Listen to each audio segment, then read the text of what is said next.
সম্মানিত ভাইয়েরা, আবু হুরায়রা রাদিয়াল্লাহু তাআলা আনহু সর্বাধিক হাদিস বর্ণনাকারী সাহাবীদের তালিকার শীর্ষে থাকা একজন সাহাবী। তিনি বর্ণনা করেছেন যে রাসূল করিম সাল্লাল্লাহু আলাইহি সাল্লাম ইরশাদ করেছেন, ইজতানিবু আস-সাবআল মুবিকাত, তোমরা 7টি ধ্বংসাত্মক কর্মকাণ্ড থেকে বেঁচে থাকবে। কয়টি? 7টি। এই কাজগুলোকে প্রিয় নবী সাল্লাল্লাহু আলাইহি সাল্লাম ধ্বংসাত্মক কর্মকাণ্ড বলেছেন, কারণ এগুলো আমাদের জীবনকে শেষ করে দিবে, আমাদের আখিরাতকে শেষ করে দিবে, আমাদের ঈমানকে শেষ করে দিবে। মুহতারাম হাজরিন, আমাদের জীবন শেষ করে দিবে সেই করোনা ভাইরাসকে আমরা অনেক ভয় পাই, ভয় পাওয়াই উচিত, সতর্ক থাকতে হবে, ইসলামের শিক্ষা। কিন্তু আমার জীবন যদি নষ্ট হয়ে যায় তাতে আমার যে ক্ষতি হবে, আমার ঈমান নষ্ট হয়ে গেলে তার চাইতে ক্ষতি কম হবে না বেশি হবে? কিভাবে বেশি হবে?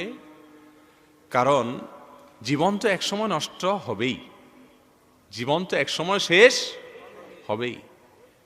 হ্যাঁ, যেনতেনভাবে জীবনকে নষ্ট করার অধিকার আল্লাহ তাআলা আমাদেরকে দেন, জীবনকে রক্ষা করতে বলেছেন। তবে এটা ঠিক, যতই চেষ্টা করি আমরা রক্ষা করতে, নির্দিষ্ট সময় আসার পর আর আমরা চাইলেও রক্ষা করতে পারবো না।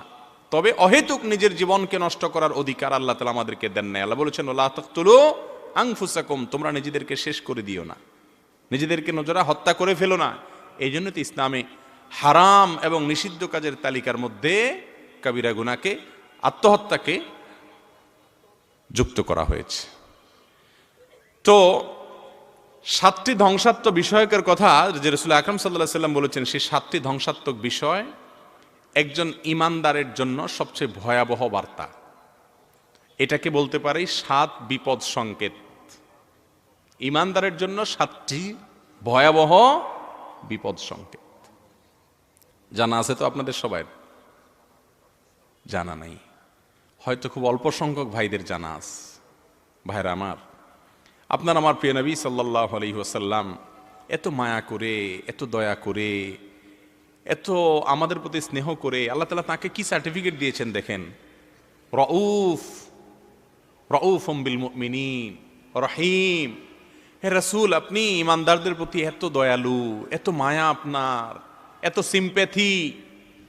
ঈমানদারদেরকে তাদের অনন্ত অসীম কালের যে যাত্রা, সেই যাত্রায় ধ্বংসের কবল থেকে রক্ষা করার জন্য আপনি এত কষ্ট করে যাচ্ছেন। আল্লাহ রাব্বুল আলামিন সান্ত্বনা দিয়ে বলছেন যে, মা আনজালনা আলাইকাল কুরআনা লিতাশকা, আপনার উপরে এই জন্য কোরআন নাজিল করি নাই যে এই কোরআনের নির্দেশ পালন করতে গিয়ে আপনি নিজেকে কষ্ট দিবেন, দিয়ে শেষ করে ফেলবেন। এত কষ্ট করবেন না। কুমিল লাইল ইল্লা কালিলা, সারা রাত জেগে থাকিয়েন না, একটু শরীরের দিকেও খেয়াল করেন। স্বয়ং আল্লাহ রাব্বুল আলামিন বরং রাসূল আকরাম সাল্লাল্লাহু আলাইহি সাল্লামকে এই কথাগুলো বলছেন।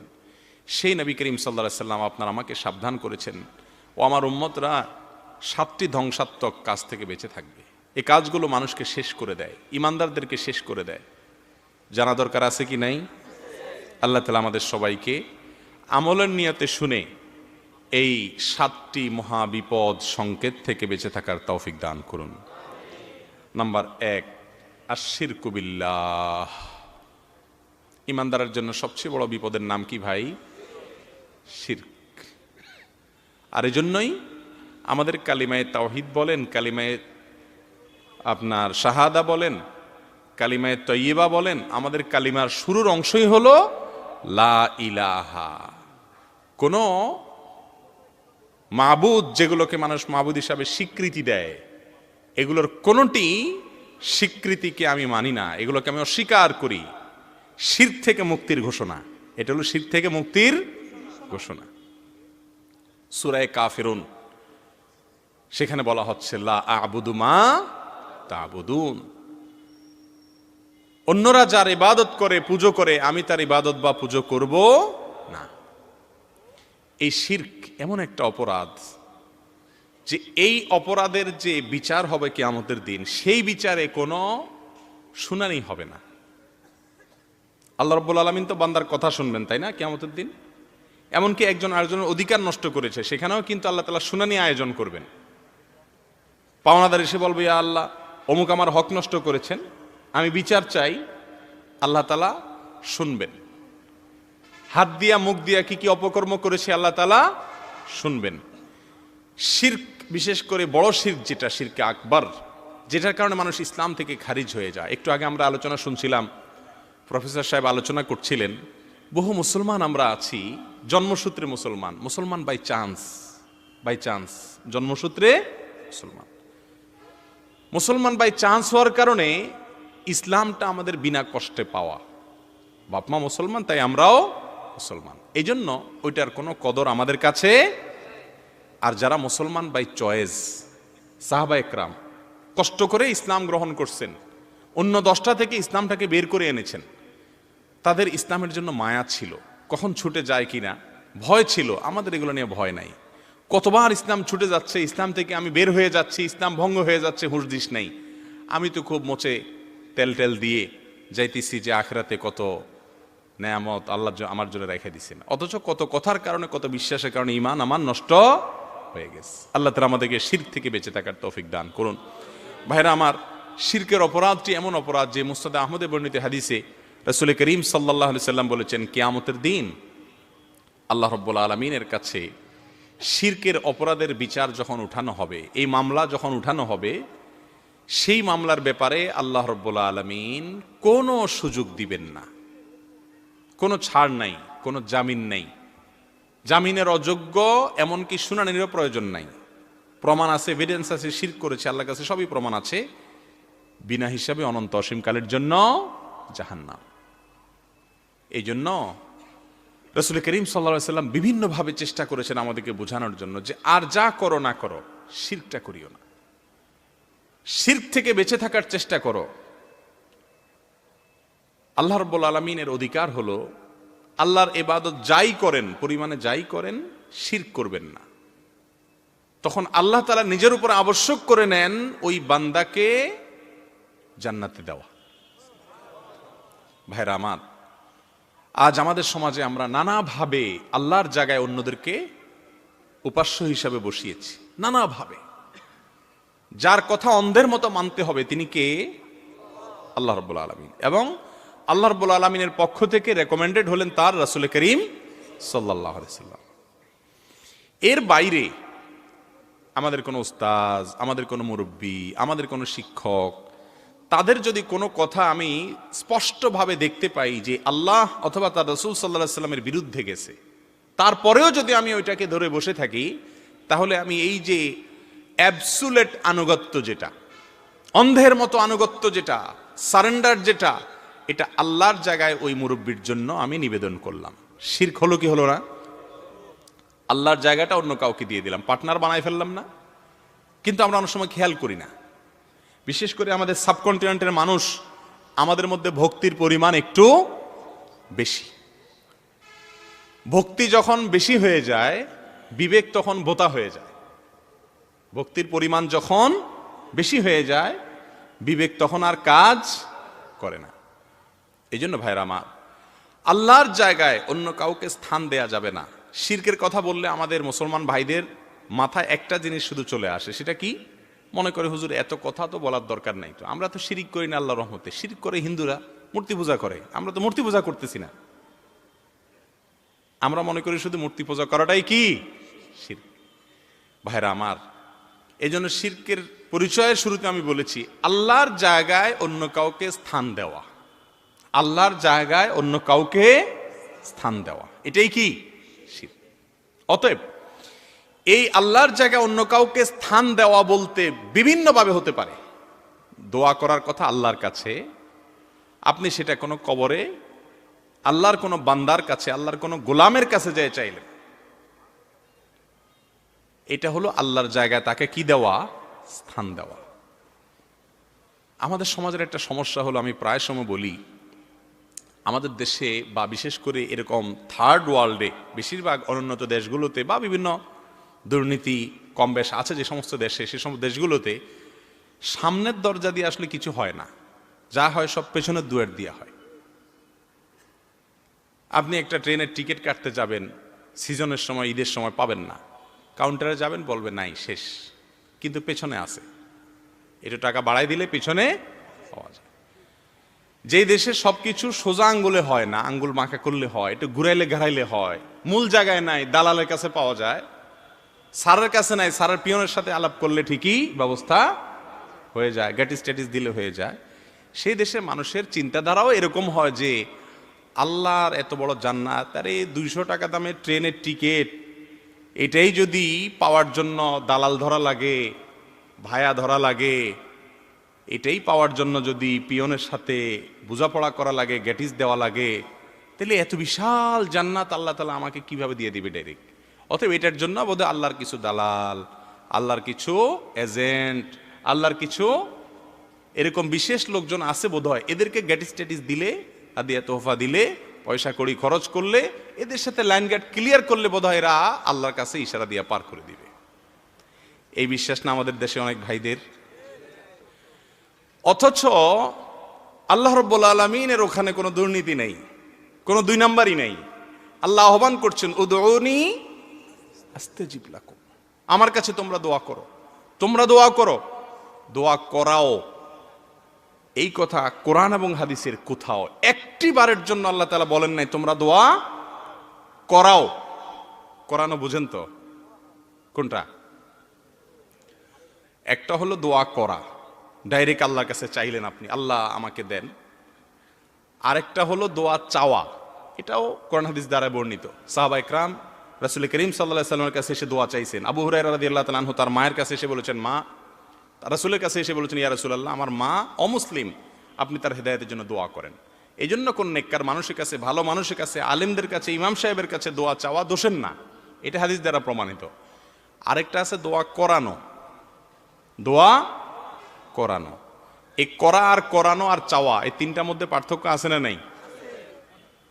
চাইতে পয়সা লাগে না, আপনি যদি বলেন হুজুর এটা দোয়া করেন, পয়সা দেওয়া লাগবে। কিন্তু যদি দোয়া করানো লাগে তাহলে আবার বাজেট লাগে।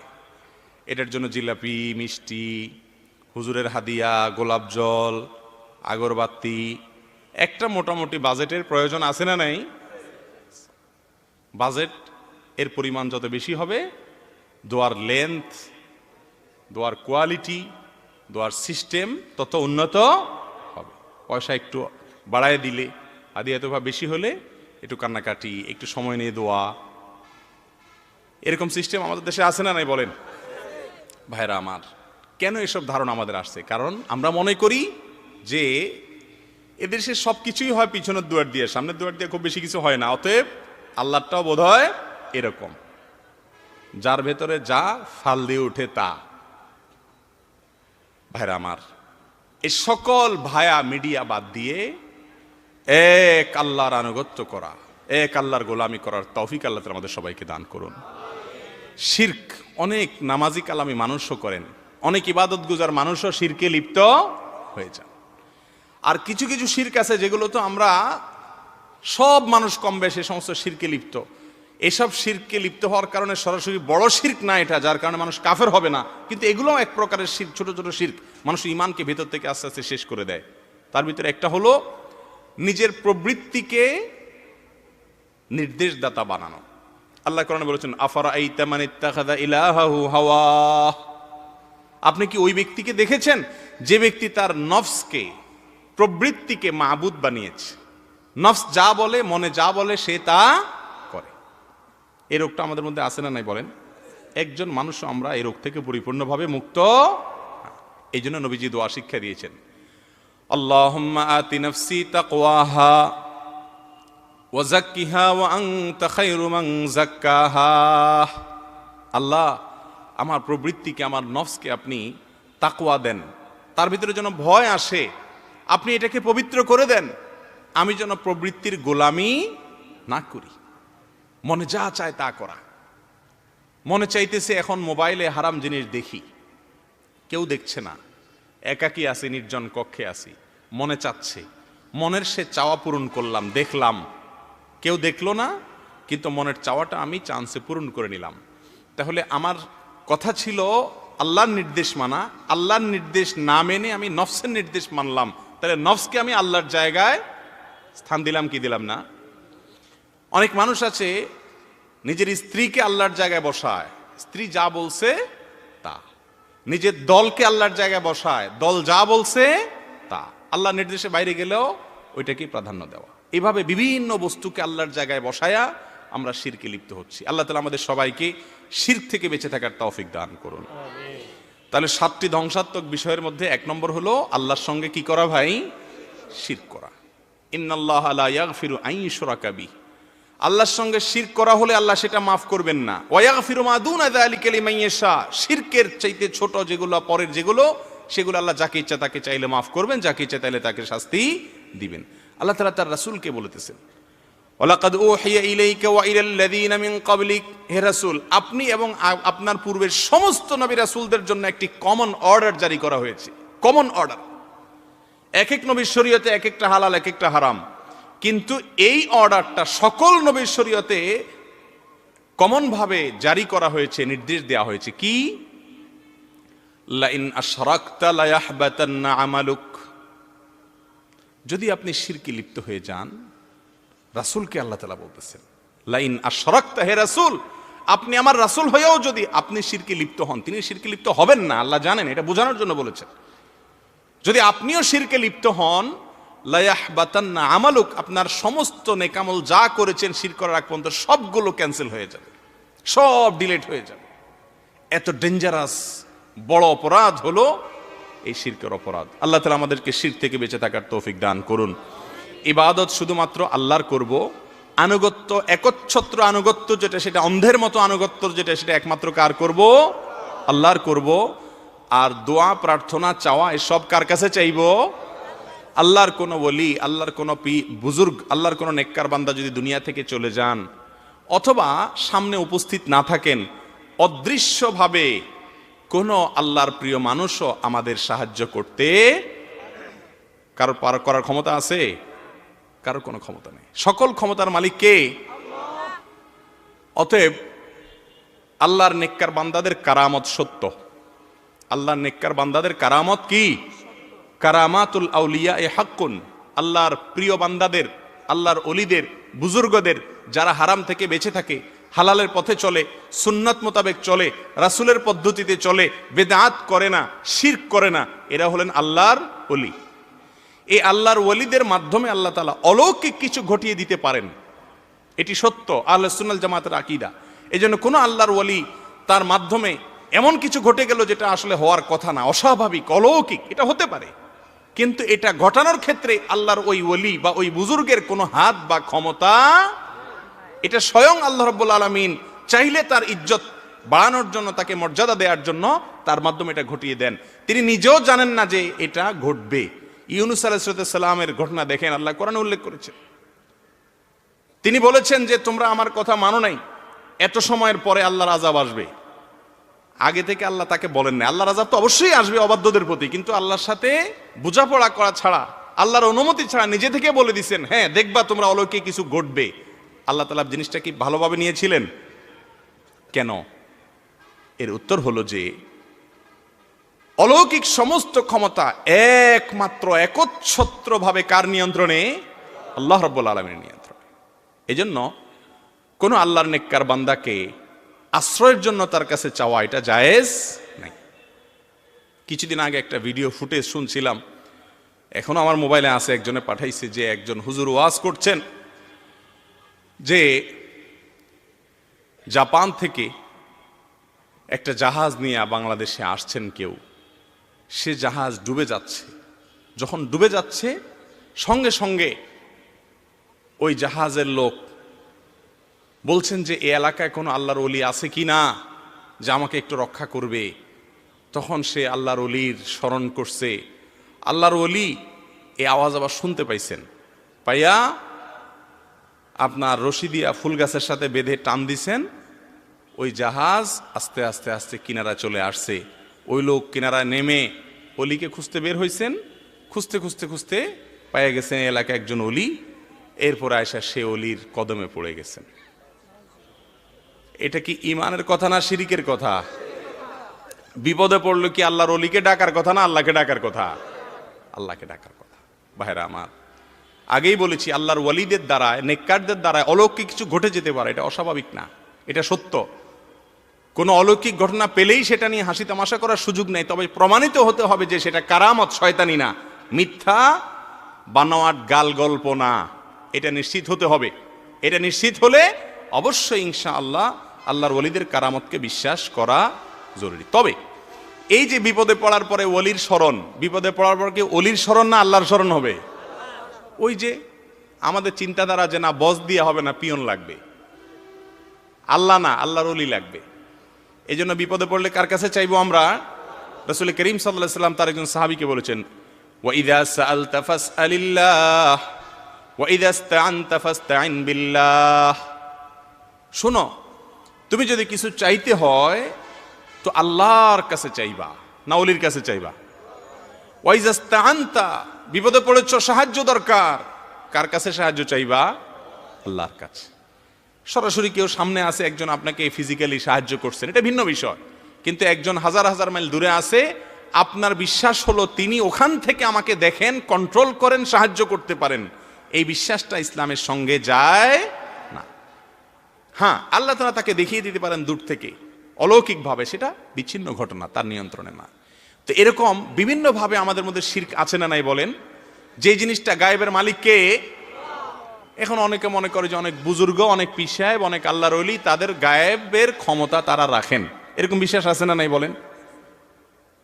মনে করা হয় যে হুজুর, বিশেষ করে আমাদের দেশে একজন মানুষ ছিলেন, উনি মারা গেছেন, আপনারা অনেকে শুনেছেন, যে ওনার দরবারের বাইরে কোনো লোক আসলে উনি ভিতর থেকে বলে দিতে পারতেন যে কি মামলা নিয়ে আসছে। আপনারা শুনছেন এরকম ঘটনা? তো এই বিষয়গুলো, এই যে গায়েবের মালিক, আল্লাহ কোরআনে বলেছেন, কুল, হে রাসূল আপনি বলে দিন যে লা আ'লামুল গায়ব, আমি নিজে গায়েব জানি না। কিন্তু আমাদের এই সমস্ত ভাইরা মনে করেন যে অমুকে গায়েব জানেন, তিনি সব দেখতে পারেন, বুঝতে পারেন, শুনতে পারেন। এই যে অতিভক্তি, এটা চোরের লক্ষণ। অতিভক্তিটা কিসের লক্ষণ?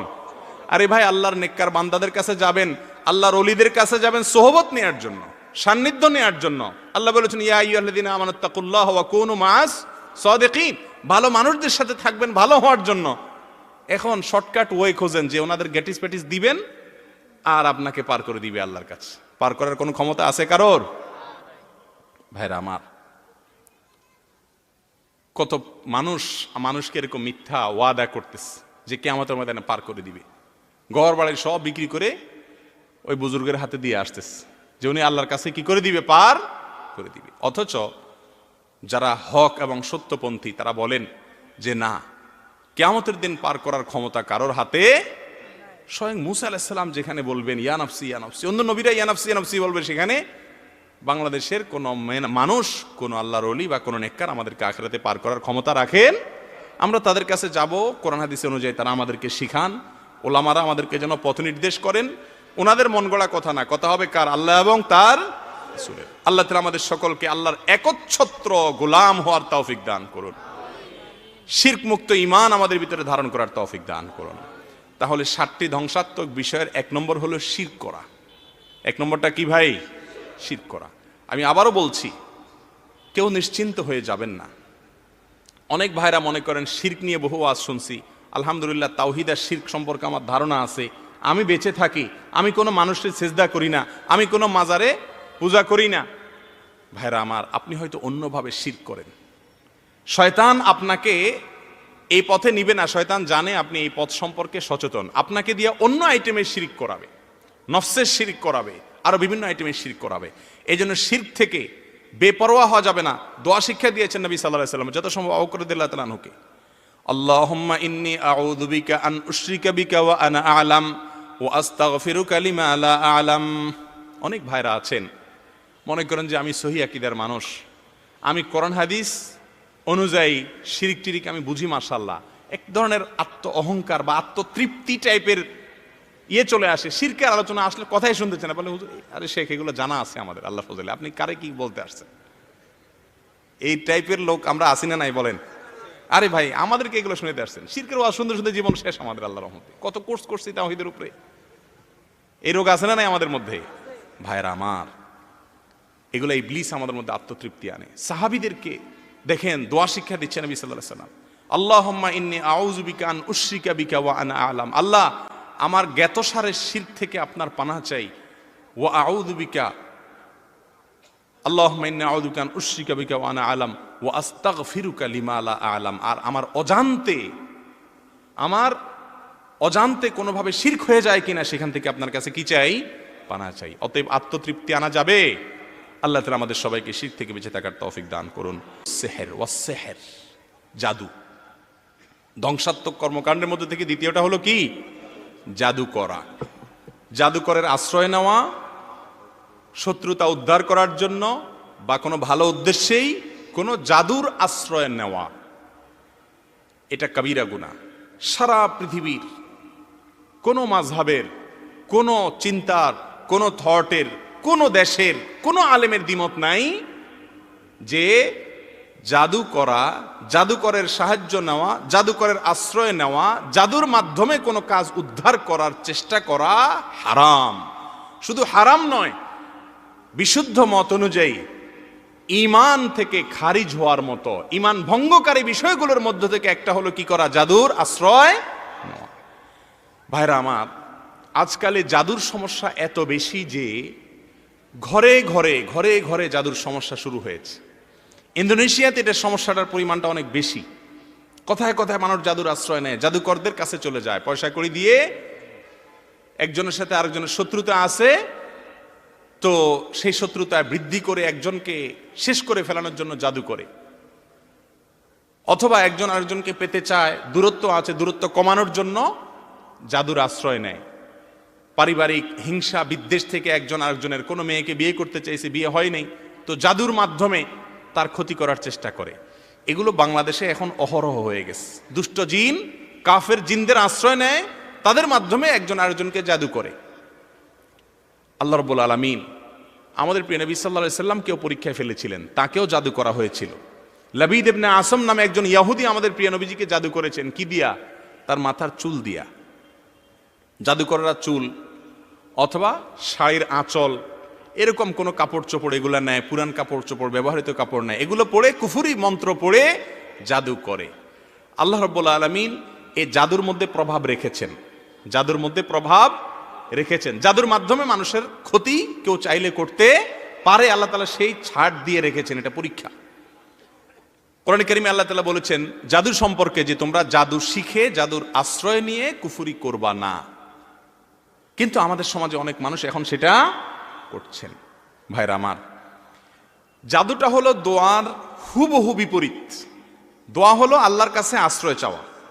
আল্লাহ, আমার অমুকের সাথে আমার দূরত্ব হয়ে গেছে, আপনি দূরত্ব দূর করে দেন। আল্লাহ, আমি অমুককে বন্ধু হিসাবে পেতে চাই, যদি হালাল সম্পর্ক হয় তো আল্লাহ আপনি আমাকে তার বন্ধু হওয়ার তৌফিক দেন। এটা হলো আল্লাহর কাছে দোয়া। আর জাদু হলো শয়তানের কাছে দোয়া। জাদু এবং দোয়ার মধ্যে পার্থক্য হলো, জাদু হলো আল্লাহর কাছে, দোয়া হলো আল্লাহর কাছে, আর জাদু হলো কার কাছে? শয়তানের কাছে। এই জন্য এই জাদু থেকে বেঁচে থাকা, আমরা তো বেশিরভাগ মানুষ মুসলমান, চট্টগ্রামের দিকে অনেক বেশি আছে, এখন সব এলাকা আছে। যারা খনকারি করে, খনকারি আছে না, তাবিজ টাবিজ দেয়, এদের মধ্যে অনেক লোক আছে, সবাই না, কিছু লোক আছে যারা এই আইটেমগুলো বেশিরভাগ তাদের চলে। আপনার বিভিন্ন রকমের ওই যে কাইতন আছে, কাইতন কি বলে আপনাদের এদিকে? কালো কৈতন, তাগা, এইগুলোতে গিরা দেয়, দেখছেন? আল্লাহ রাব্বুল আলামিন কোরআনে কারিমে সূরা ফালাকে শিক্ষা দিয়েছেন। বাংলা কোরআন খুলে দেখেন, ডাইরেক্ট আল্লাহ কি বলেছেন? অমিন শাররিন নাফাসাতি, যারা এই কাইতনে গিরা দিয়া ফু দেয়, এদের ক্ষতি থেকে আল্লাহ আপনার আশ্রয় চাই। তাহলে এই কাজটা ভালো না খারাপ? কিন্তু এই কাজটা আমাদের দেশে চলে কি চলে না বলেন? আল্লাহ তাআলা নিজে শিক্ষা দিয়েছেন কোরআন কারীমের সর্বশেষ সূরার আগের সূরায়, সূরা ফালাকে, অথচ এটা হচ্ছে। তো এইভাবে কারোর ক্ষতি করা, এটা ইসলামে জায়েজ। কোন জাদুকরের আশ্রয় নেওয়া যায় না। কিন্তু আমাদের অনেক ভাই বোনরা যাচ্ছেন কি যাচ্ছেন না? আল্লাহ তাআলা আমাদেরকে বুঝার তৌফিক দান করুন। যদি কেউ জাদুর মাধ্যমে ক্ষতিগ্রস্ত হয়েছেন মনে করেন, কোনো ডাক্তারের ট্রিটমেন্টে কাজ হয় না, কোনো ওষুধ বড়িতে কাজ হয় না, এরকম সমস্যা আছে না নাই আমাদের মধ্যে? বিভিন্ন রকমের কুফরি কালাম দিয়ে দেখবেন যে তাবিজে লেখা কারুন, ফেরাউন, হামান, নমরুদ, আছে না নাই? আজব কথা। দোয়া করবেন, আল্লাহর নাম নিবেন, সেখানে নাম লিখছে, অনেক তাবিজ খুললে দেখা যায় লেখা কারুন, হামান, নমরুদ। জিকির করতেছে। জিকির হবে আল্লাহর, জিকির হচ্ছে কার? শয়তানের লিডারদের। তো শয়তানকে আল্লাহ তাআলা সে পাওয়ার দিছেন, সুযোগ দিছেন, সে চাইলে মানুষ যখন তার আশ্রয় চায়, নির্দিষ্ট কিছু রিকোয়ারমেন্ট পুরো করে, কুফরি করে, ইমান থেকে বের হয়ে যায়, ইমান বিরোধী কাজ করে, শয়তানের গোলামির স্বীকৃতি দেয়, তখন শয়তান কিছু অলৌকিক জিনিস ঘটায়। আর এটাই আমাদের সমাজে অহরহ হচ্ছে। এই জাদুর আশ্রয় নেওয়া এটা ইমান ভঙ্গকারী বিষয়। আল্লাহ তাআলা আমাদেরকে বেঁচে থাকার তৌফিক দান করুন। যদি আপনাকে কেউ জাদু করেছে মনে করেন, আপনার অসুস্থতা ভালো হচ্ছে না, শুকায় যাচ্ছেন, অনেক সিমটম আছে জাদুর, এই সিমটমগুলো যদি পাওয়া যায়, তাহলে সেক্ষেত্রে আপনার জন্য করণীয় হলো সূরা ইখলাস, সূরা ফালাক, সূরা নাস, এই তিনটা সূরা বেশি বেশি করে পাঠ করবেন, পড়ে ফু দিবেন তিনবার করে পানিতে, সে পানি খাবেন, গোসল করবেন এবং শরীরে ছিটে দিবেন। তারপরে আপনার সূরা বাকারা বেশি বেশি করে পড়বেন। এগুলো সব হাদিস থেকে শেখানো আমল। নবীজি সাল্লাল্লাহু আলাইহি সাল্লামের যখন জাদু হয়েছে, তাকে যখন জাদু করেছে লাবিদ ইবনে আসম নামক ইহুদি কমবখত, তখন তিনি অসুস্থ হয়ে গেছেন, কোনো ওষুধে কাজ হচ্ছে না। একদিন শুয়ে আছেন, স্বপ্নে দেখছেন, নবীজির স্বপ্নটাও আমাদের জাগ্রত অবস্থার মতো ওহী। দেখছেন যে দুজন লোক আসছেন, অর্থাৎ দুজন ফেরেশতা, একজন মাথার কাছে দাঁড়িয়ে আছে, আরেকজন পায়ের কাছে। তো এক ফেরেশতা অন্য ফেরেশতাকে জিজ্ঞাসা করেছেন, এই লোকটার কি হয়েছে, অসুস্থ যে, কোনোভাবে সুস্থ হচ্ছেন না। তখন অপর ফেরেশতা উত্তর দিচ্ছেন, ওনাকে জাদু করা হয়েছে। তো আবার প্রশ্ন করা হচ্ছে, কে করেছে, নামও বলে দিছে, ওই দুষ্ট অমুকটা। তারপর আবার প্রশ্ন করা হলো, কিভাবে জাদু করেছে। অপর ফেরেশতা উত্তর দিয়েছেন যে তার চুল সংগ্রহ করে সে চুলে কুফরি কালাম পড়ে, শয়তানের আনুগত্যের কথা বা এই জাতীয় মন্ত্রতন্ত্র পড়ে ফু দিয়েছে। তারপরে বলা হলো যে তাহলে ফু দেওয়া সেই চুলটা কোথায় এখন? বলা হলো অমুক পরিত্যক্ত কূপের নিচে রেখে উপরে পাথর চাপা দিয়ে আছে। বলে তাহলে মুক্তির উপায় কি? ওইটা উদ্ধার করে জ্বালিয়ে ফেলা বা নষ্ট করে ফেলতে হবে। আর কুল হুয়াল্লাহু আহাদ, কুল আউযু বিরাব্বিল ফালাক, কুল আউযু বিরাব্বিন নাস পড়তে হবে।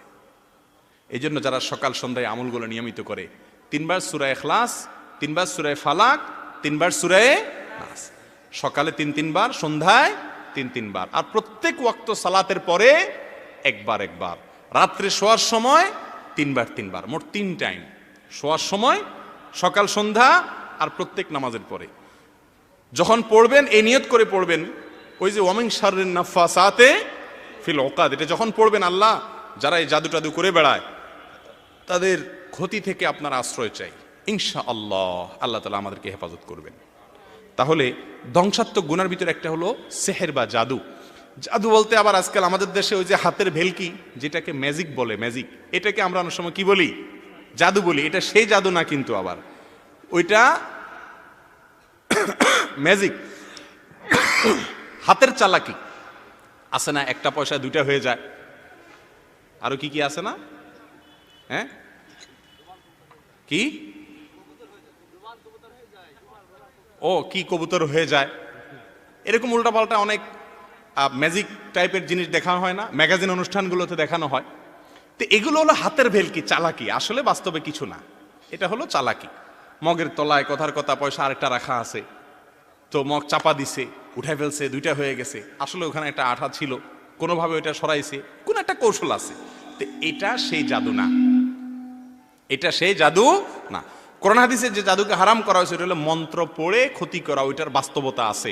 এই ম্যাজিকের যে জাদু বা ম্যাজিশিয়ানের যে হাতের ভেলকি এবং চালাকি, এটা মূলত আপনার নিজে থেকে একটা আরেকটা হয়ে গেছে বা কিছু ঘটছে এমন না, এটা হলো শুধুমাত্র চোখে ধুলি দেওয়া, তাদের সাথে চালাকি করা।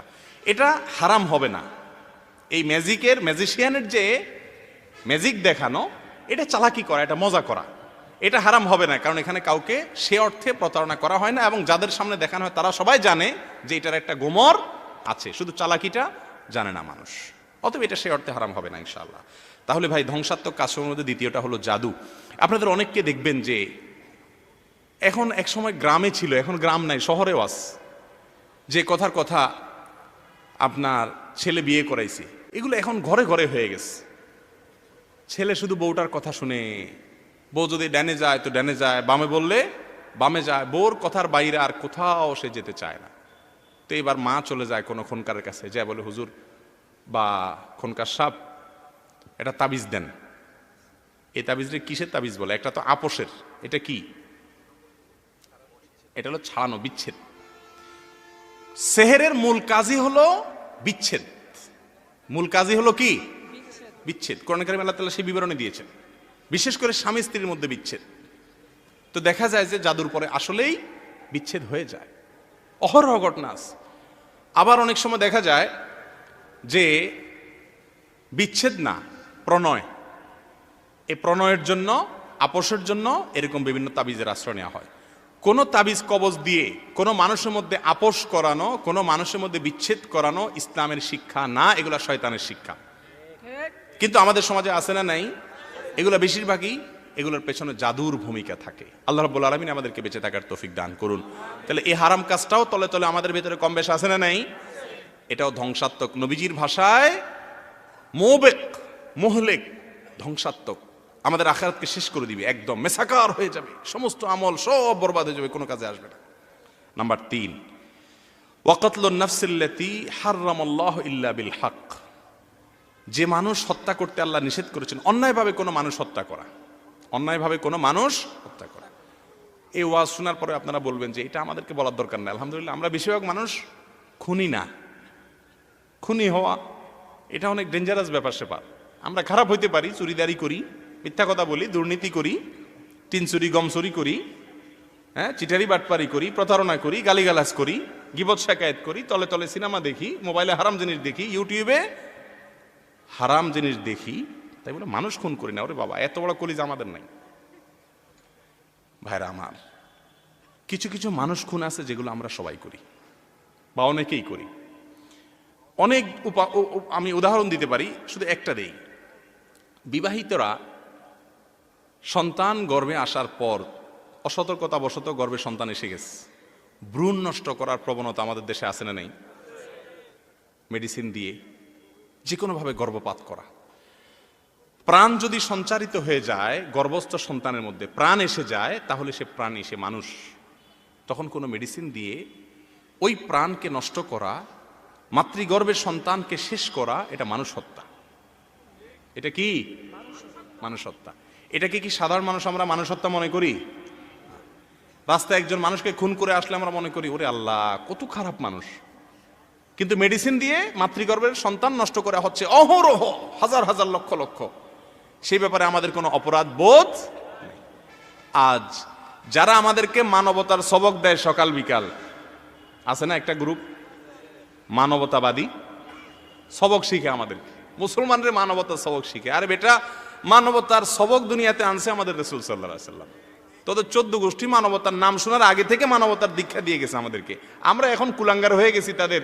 রাসূল আকরাম সাল্লাল্লাহু আলাইহি ওয়াসাল্লামের সেই অনুসরণ আমাদের মধ্যে নাই। কিন্তু আমরা জাত তো সেই জাত, মানবতার সবক যিনি গোটা বিশ্বের মানুষকে দিয়েছেন, আমরা তার উম্মত। ও মানবতার ধ্বজাধারীরা, মাতৃগর্ভে কোনো মানুষ, কোনো ভ্রূণের মধ্যে যখন, শিশুর মধ্যে যখন প্রাণ সঞ্চারিত হয়ে যায়, তার ভিতরে যখন হার্টবিট এসে যায়, কোনো মেডিসিন দিয়ে সেটাকে নষ্ট করা, গর্ভপাত করা, হাসপাতালে নিয়ে ডিএনসিসি বা অন্যান্য যে সমস্ত প্রক্রিয়া আছে এগুলোর মাধ্যমে সেটা নষ্ট করা, এটা কি মানবতাবাদী মানুষের কাজ? অথচ এই কাজগুলোর সপক্ষে তথাকথিত মানবতাবাদীদেরকে দেখবেন অবস্থান নিতে, তারা এগুলোর বিরুদ্ধে বলে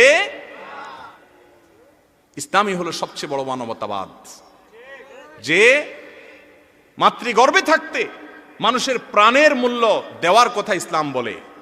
আপনি যদি জন্ম নিয়ন্ত্রণ করতে চান, বেশিরভাগ উলামা একরাম সারা বিশ্বে মত দিয়েছেন, যদি খাবার কি খাওয়াবেন এই চিন্তা থেকে আপনি জন্ম নিয়ন্ত্রণ না করে, কোনো অসুবিধা আছে, আপনার স্ত্রী এখন অসুস্থ, এমন কোনো জায়গা আছেন এখন আরেকটা বাচ্চা হলে অসুবিধা হবে, বা একটা বাচ্চা আছে আরেকটা বাচ্চা হলে মায়ের দুধ পেতে কষ্ট হবে, মা লালন পালন করতে কষ্ট হবে, এখানে রাখার লোক নাই, এরকম কোনো যৌক্তিক কারণে আপনি সন্তান এখন নিচ্ছেন না, বিরতি দিচ্ছেন, যে কোনো ভাবে বৈধ উপায়ে 1 বছর 2 বছর 5 বছর এমনকি 10 বছর আপনি বিরতি দিচ্ছেন, এরকম জন্ম নিয়ন্ত্রণ ইসলামে জায়েজ।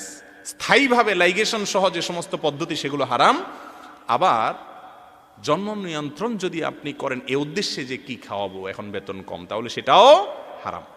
এছাড়া জন্ম নিয়ন্ত্রণ আপনি করতে পারেন, জন্ম নিয়ন্ত্রণ করেন শর্ত অনুযায়ী, কিন্তু সন্তান যদি মাতৃগর্ভে চলে আসে আর সন্তানের মধ্যে যদি হার্টবিট চলে আসে, প্রাণ চলে আসে, তারপরে সেই সন্তান নষ্ট করা জায়েজ, এটা মানুষ হত্যার শামিল। আল্লাহ তাআলা আমাদেরকে বেঁচে থাকার তৌফিক দান করুন। আরো বহুভাবে আমরা মানুষ হত্যা করি, একটা শুধু বললাম, সময় নেই। তাহলে ধ্বংসাত্মক কর্মকাণ্ড সময়ের মধ্যে 3 নম্বর হলো মানুষ হত্যা করা। আল্লাহ তাআলা আমাদের সবাইকে হেফাজত রাখার তৌফিক দান করুন। কোনো অপরাধের কথা যখন শুনবেন, যদি দেখেন যে সে অপরাধ আপনার মধ্যে নাই, আত্মতৃপ্তি বা অহংকার না করে আল্লাহর কাছে শুকরিয়া আদায় করবেন। আলহামদুলিল্লাহ, আল্লাহ তুমি আমাকে বাঁচাইছো, আমি খুনি হই নাই, তবে আমার অজান্তে কতভাবে খুনের মতো অপরাধ হয়ে যাচ্ছে আমি জানি না, আল্লাহ তুমি আমাকে হেফাজত করো, আমরা পানা চাইব। নাম্বার 4, ওয়ার রিবা, সুদ। এই সুদ তো এখন আমাদের সমাজের রন্ধ্রে রন্ধ্রে, পরতে পরতে, খাঁজে ভাঁজে সব জায়গায় প্রবেশ করে গেছে, ঠিক না ঠিক? সুদ ছাড়া কিছু নেই, গ্রামে গঞ্জে সব জায়গায় সুদ। মনে রাখবেন, যেই পাপ যত বেশি বিস্তৃত ওইটার ক্ষতি তত বেশি, কারণ পাপের মার্কেটিং অফিসার হলো শয়তান, ইবলিস। পাপ বা অপরাধকে মার্কেটিং করে পৃথিবীতে কে? যত পাপ অপরাধ আছে, গুনাহ, এই সকল গুনাহের মার্কেটিং ডিপার্টমেন্টের হেড কে? ইবলিস। তো যারা মার্কেটিং এর দায়িত্বে থাকে, কোন কোম্পানির মার্কেটিং হেড হিসাবে আপনি চাকরি পাইলে, যেই পণ্যটার বেশি মার্কেটিং করলে কোম্পানির লাভ বেশি হবে, আপনি সেটাই তো প্রচার করবেন, তাই না? সুদ সমাজে এত বেশি যেহেতু বিস্তৃত, বুঝতে হবে যে সুদ এটা হলো শয়তানের জন্য সবচেয়ে লাভজনক ব্যবসা। আপনারা কোরআনে কারিমে দেখবেন আল্লাহ রাব্বুল আলামিন আল ইয়াউমা আকমালতু লাকুম দীনাকুম যে আয়াত নাজিল করেছেন, এই আয়াতের মধ্যে আল্লাহ তাআলা বার্তা দিয়েছেন যে দিনকে, ইসলামকে আজ তোমাদের জন্য পরিপূর্ণ করা হলো। পরিপূর্ণ করা হলো এই কথা বলার পরেও দেখবেন আল্লাহ তাআলা আবার হারাম নিয়ে আলোচনা করতেছেন, কারণ হারাম খাওয়া এটা এত ভয়াবহ বিষয়, আপনার নামাজ, কালাম, পাগড়ি, টুপি, সিজদা, দোয়া, দুরূদ, চোখের পানি, দাড়ি, উমরা, হজ, সব কিছু অর্থহীন হয়ে যাবে যদি আপনার উপার্জন কি থাকে? হারাম থাকে। কোরআনে কারিমে আল্লাহ রাব্বুল আলামিন বলছেন তার নবী সাল্লাল্লাহু আলাইহি সাল্লামকে লক্ষ্য করে, সমস্ত নবীদেরকে লক্ষ্য করে, ইয়া আইয়ুহার রাসূল কুলু মিনাত তাইয়্যিবাত ওয়া আমালু সালিহা। হে রাসূলগণ, দেখেন আমাদেরকে না, আল্লাহ তাআলা বলছেন সমস্ত নবী রাসূলদেরকে, হে সকল নবী রাসূলগণ, তোমরা হালাল খাও, হালাল উপার্জন করো। এরপরে বলেছেন ওয়া আমালু সালিহা, ভালো কাজ করো, নেকামল করো। তাহলে নেকামল আগে না হালাল খাওয়া আগে? কথা বলেন, হালাল খাওয়া আগে না নেকামল আগে? অথচ আমাদের দেশে মানুষের ধারণা কি? আমাদের দেশে মানুষের ধারণা হলো আগে পয়সা কড়ি কামায় নেই, পয়সা কড়ি কামায় নিলে, লাখ লাখ কোটি কোটি টাকা হয়ে গেলে, এরপরে মসজিদে লাখ লাখ টাকা দিয়ে দিব, হুজুর বলবে মাশাআল্লাহ মারহাবা হাজী সাহেব, আল্লাহ আপনি হাজী সাহেবের জান্নাতে দেন আল্লাহ।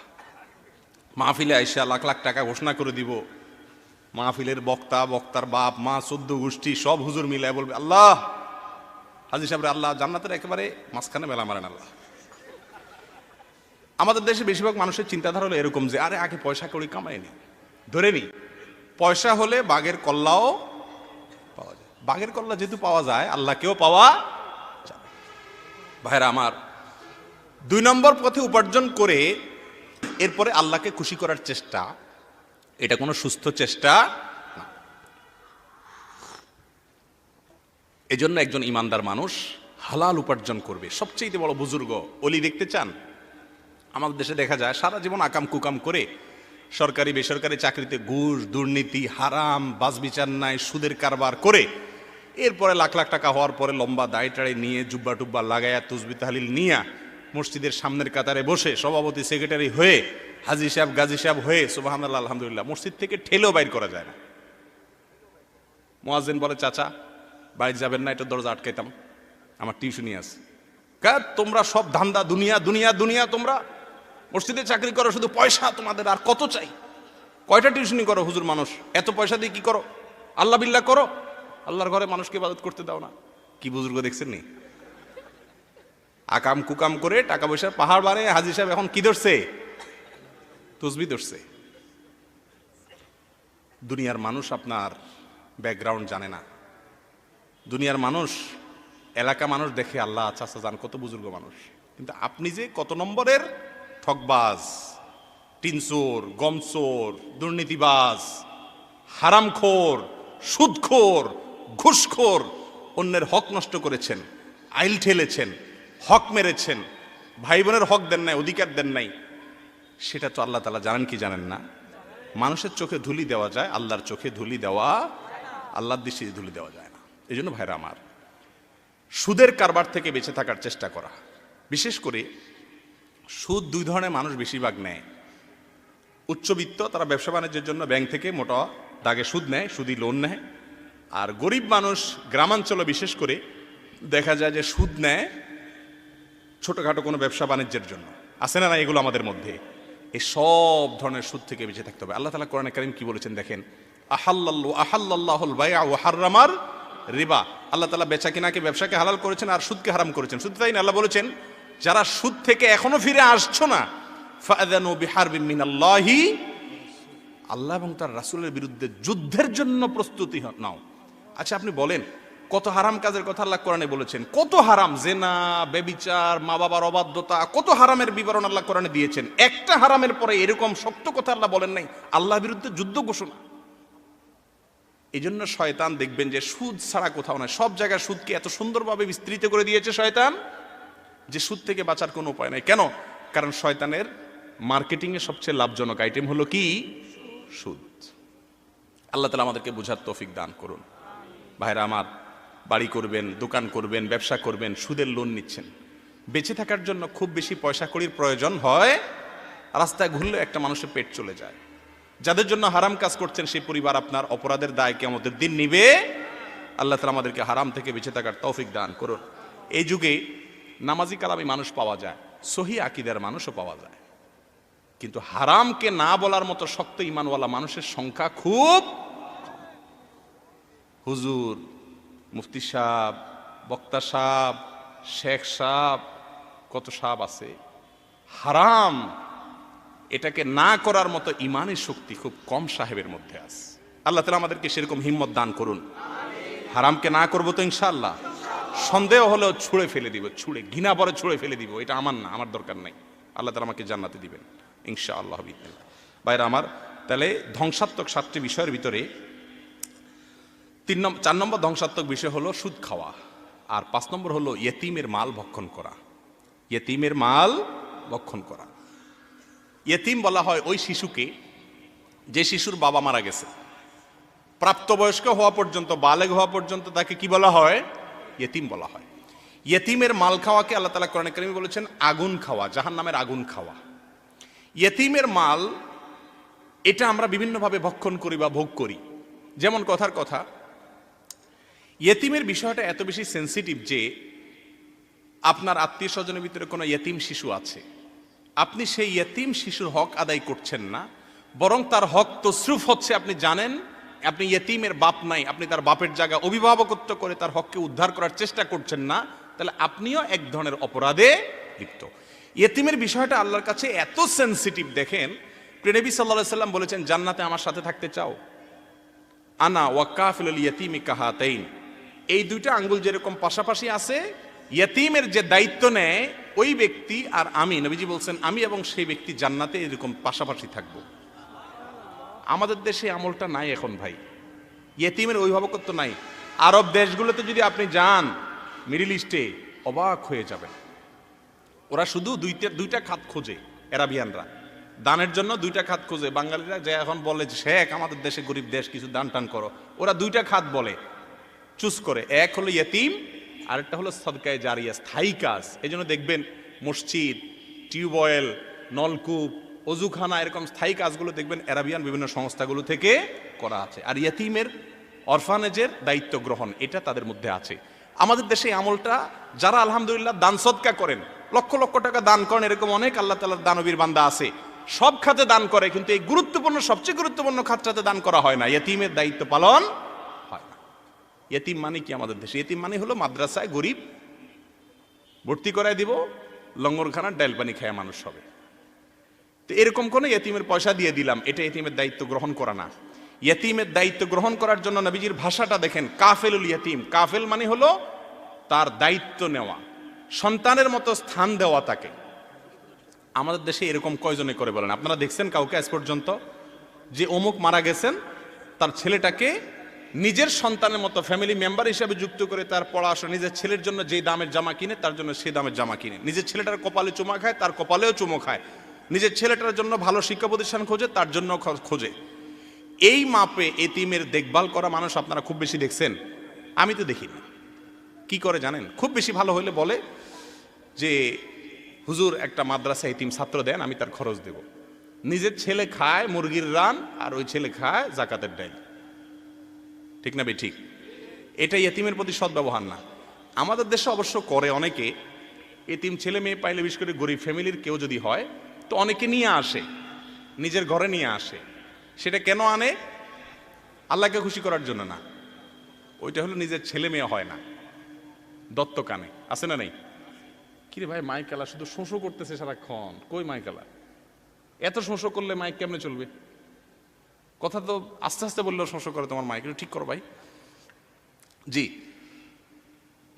এই যে ইয়তিমের দায়িত্ব গ্রহণ করা আমাদের দেশে দেখবেন অনেকে করে, যার ছেলে মেয়ে হয় না সে খুঁজে খুঁজে খুঁজে খুঁজে খুঁজে, হয় বাপ মারা গেছে, নয় মা মারা গেছে, আর নয় দুজনই মারা গেছে, ওই বাচ্চা নিয়ে আসে। আছে না নাই?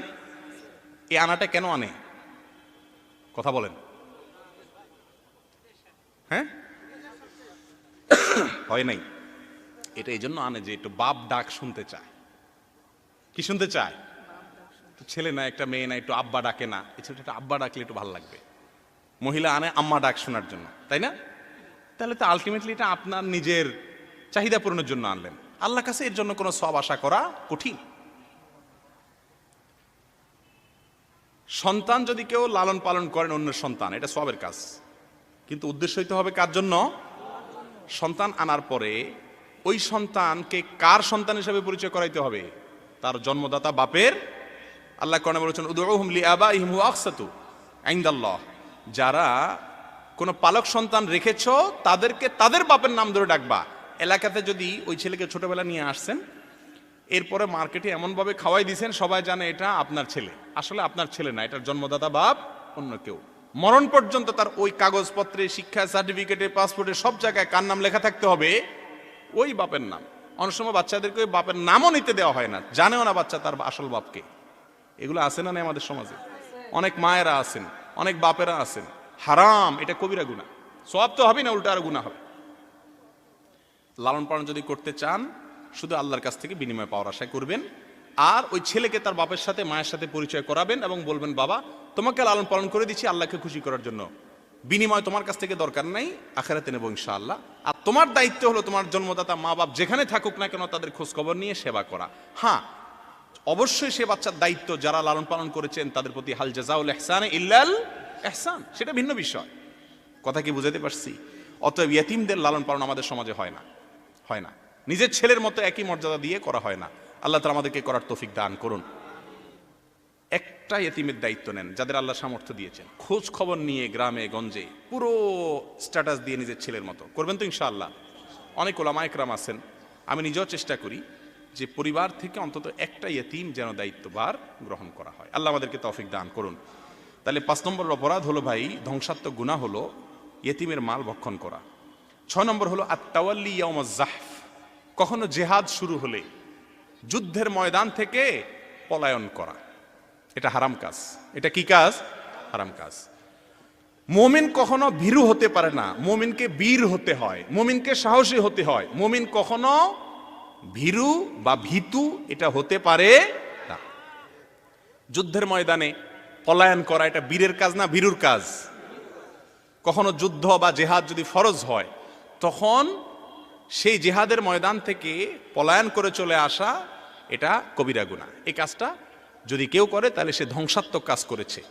এখন আলহামদুলিল্লাহ আমরা বাংলাদেশে শান্তিপূর্ণভাবে বসবাস করছি, তো আমাদের মধ্যে যেটা করতে হবে এটা হলো যে ভীরুতা দূর করতে হবে। ভীরুতা, সমস্ত মানুষের সামনে একজন মানুষকে ছুরি মেরে চলে যাচ্ছে, আমরা সবাই চাচা আপনা জান বাঁচা, ইয়া নাফসি করতেছি, ঠিক না ভাই? ঠিক। বেশি থেকে বেশি যদি খুব দয়াবান মানুষ হয় দূর থেকে মোবাইল দিয়ে একটু ভিডিও করতেছি, ঠিক না ঠিক? যে আহারে বেচারা মরে গেল, তার ছেলে মেয়েদের জন্য একটু ভিডিওটা রাখি, অন্তত দেখবে তারা। এ হলো আমাদের মানবতাবাদ, এটা হলো আমাদের মায়া মমতা। ভাইরা আমার, ইমানদার অসৎ কাজের বাধা প্রদান করবে, সাহস করে হিম্মত করে আপনার সামনে অনাচার চলছে, সে অনাচারের বিরুদ্ধে যথা নিয়মে অবশ্যই আপনাকে অন্যায়ের বিরুদ্ধে অবস্থান নিতে হবে। আল্লাহ আমাদেরকে তৌফিক দান করুন। তাহলে যে ভিতর ডিম হয়ে শুধুমাত্র ইয়ানফসি করা এবং চোখের সামনে অন্যায় হচ্ছে, মানুষকে খুন করা হচ্ছে, অহরহ ঘটনা ঘটছে আমাদের দেশে, খুন করে চলে যাচ্ছে, ছিনতাই করে চলে যাচ্ছে, একজন মেয়েকে ইফটিজ করে আপনার উত্ত্যক্ত করে বদমাইশ চলে যাচ্ছে, সবাই চেয়ে চেয়ে থাকছে, কোনো ভয় কিছু বলছে না। এটা একটা রোগ, এটা একটা গুনাহের কাজ, আমরা এটাকে গুনাহ মনে করি না। যাই হোক, 7 নম্বর এবং সর্বশেষ হলো ওয়াকাজফুল মুহসানাতিল গাফিলাতিল মুমিনাত, যে সমস্ত নারীরা কোনো পাপে লিপ্ত হয় নাই তারপরেও তাদের নামে বদনাম ছড়ানো, যে সে জেনা করেছে। এগুলো আমাদের মধ্যে আছে না নাই? বিশেষ করে মেয়েদের ব্যাপারে ইটিস পিটিস সন্দেহটা একটু বেশি থাকে, গ্রামে গঞ্জে শহরে সব জায়গায় কোনো দোষ না থাকলেও অযথা তার প্রতি সন্দেহ করা। ইসলাম নারীদেরকে কি অধিকার দিয়েছে দেখেন, কত মর্যাদা দিয়েছে। কোনো মেয়েকে মিথ্যা অপবাদ দিলে, প্রমাণ ছাড়া তার ব্যাপারে কোনো দুর্নাম ছড়ালে তার জন্য শাস্তি হলো 80 বেত্রাঘাত করতে হয়, এবং ওই ব্যক্তি কালার করা আসামি হয়ে যায়। তওবা করে সে আল্লাহর ওলি হয়ে যাক, নেককার হয়ে যাক, ভালো কথা, কিন্তু তার সাক্ষ্য জীবনে কখনো ইসলামী আদালত গ্রহণ করবে না।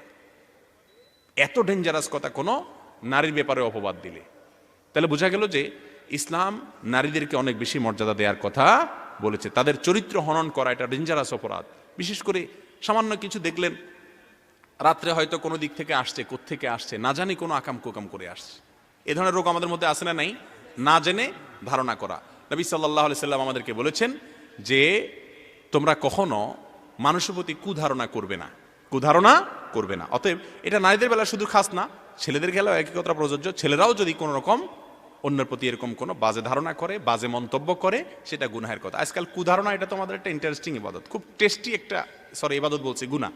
একটা টেস্টি গুনাহ হলো, খুবই আপনার মজাদার একটা গুনাহ হলো কুধারণা। একদম চাবায়া আপনার জাবর কেটে শীতের দিন হলে চাদর মুড়ি দিয়ে রসিয়ে আরেকজনকে নিয়ে মজার করে, আরে বেটা দেখছো কত খারাপ মানুষ, তার ধান্দা আসলে এটা, এর উদ্দেশ্য আসলে এটা, এর ভেতরে আসলে এটা, এর তলে এটা। এ ধরনের কুধারণা করা আমাদের কাছে খুব ইন্টারেস্টিং একটা কাজ। আল্লাহ রাব্বুল আলামিন বলেছেন কোরআনে হাকিমের মধ্যে, ইন্না বা'দায-যন্নি ইসম, কিছু ধারণা এটা কি? অপরাধ। কোন মুসলমানের প্রতি যদি আপনি সুধারণা করেন আর বাস্তবে আসলে সুধারণা করার উপযুক্ত ছিল না ওইটা, আল্লাহর কাছে আপনি একটা সওয়াব পাবেন সেজন্য। কারণ হাদিসে এই আপনার ইয়াতে আছে, প্রবাদে আছে, যুন্নু বিল মুমিনা খায়রা, হাদিসে এর খোলাসা আছে যে তোমরা ইমানদারের প্রতি কি করো? সুধারণা রাখো। কথার কথা, একজন চোর চুরি করে এসে এখন হাত পা ধুইতেছে মসজিদের সিঁড়িতে, অজুখানাতে এসে ভোর রাত্রে চুরি করে আসছে। আপনি দেখে বলতেছেন, আহা আমি কত কম বক্ত, আমি তো তাহাজ্জুদ পড়তে পারি না, এই লোকটা উঠে মাশাআল্লাহ অজু করে যে তাহাজ্জুদ পড়বে এখন করে আসছে কি? তাহলে সুধারণা যে করলেন, সে যদি আসলে তাহাজ্জুদ নাও পড়ে, চুরি করে আবার যায় নাক টেনে ঘুমায়, ফজরও না পড়ে, আপনি কিন্তু সওয়াব পাবেন শুধু এই জন্য যে একজন ইমানদারের প্রতি আপনি কি করছেন? ভালো ধারণা করছেন। আর এর বিপরীতে একজন লোক তাহাজ্জুদ পড়তে উঠছে, হাত পা ধুইতেছে, আপনি বলতেছেন বেটা কোত্থেকে যে চুরি করে আসছে আল্লাহ জানে, তাহলে আপনার গুনাহ হবে কি হবে না? এটা আমাদের যারা নামাজ কালাম পড়ি, দিনদার, আমাদের মধ্যে রোগটা আছে, ফিস করা। চা দোকানে বসে বসে গ্রামে এলাকাতে কে কি করছে না করছে শুধু মানুষ পিছে লাগানো। আল্লাহ তাআলা আমাদের সবাইকে নিজেকে নিয়ে ভাবার তৌফিক দান করুন, অন্যদেরকে নিয়ে সুধারণা করার তৌফিক দান করুন। এই সব গুনাহ আমাদেরকে ধ্বংস করে দিবে। হাদা ওয়া সাল্লি ওয়া সাল্লিম আলা নবিয়িনা মুহাম্মদ ওয়া জাযাকুমুল্লাহু খায়রা ওয়া আখিরু দাওয়ানা আলহামদুলিল্লাহি রাব্বিল আলামিন।